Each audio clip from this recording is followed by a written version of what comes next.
Okay, so right now we're going to look at practice graphing in no specific form. So, no specific form. Let's just look at one like number 3, for example.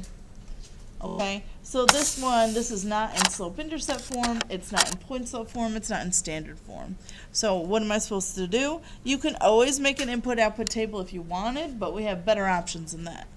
If I can easily put this in one of my forms, then I would do that. Well, how do you know which form to go into?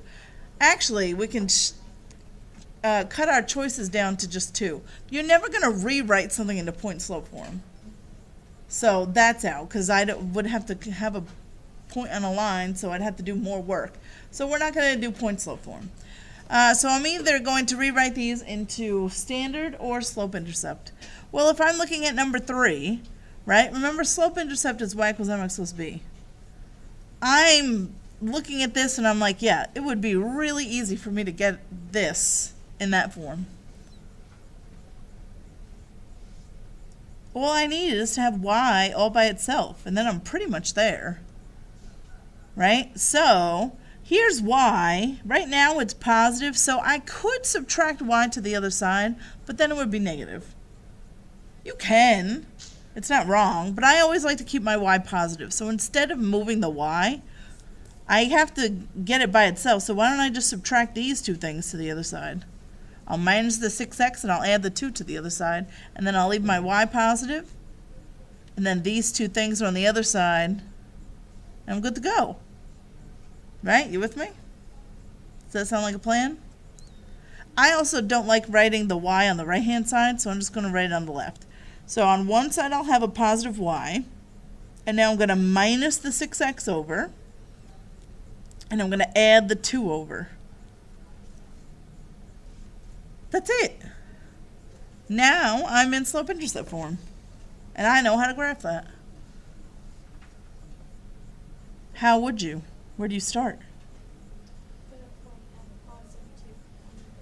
Yes, make sure you are starting at positive 2 on the y-axis.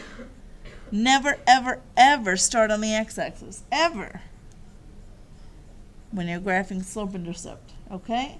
And now where do I go? That slope tells me to do what? Ellie? Perfect. Down 6 to the right 1. So, oh, sure.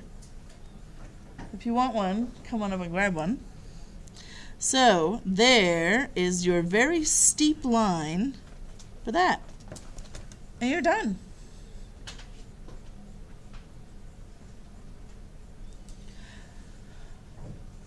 So let's go to one like number 2 here. So this is another one that's not really in any form, but it's kind of close. If I wanted to get the y by itself, it really wouldn't be that bad.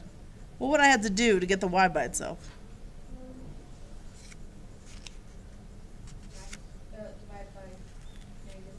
Yes, I just need to divide everybody by a -2. And then y will be by itself. It's on the right-hand side, but I like to write it on the left. Remember, you always want to write the x term first.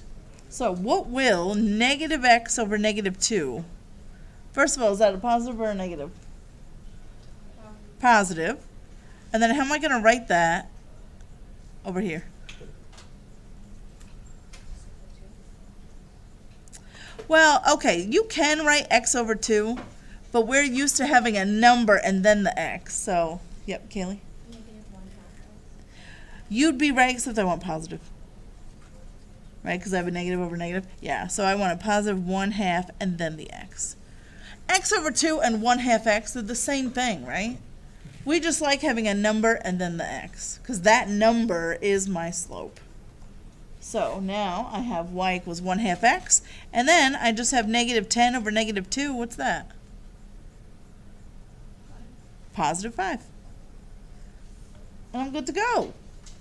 So I'm just going to start at 5 on the y-axis, and then the slope tells me to do what?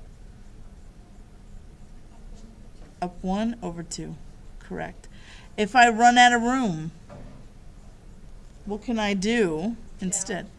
Down and to the left. Correct. So if I want a few more points, and you go off the grid, you can always just do the opposite of both.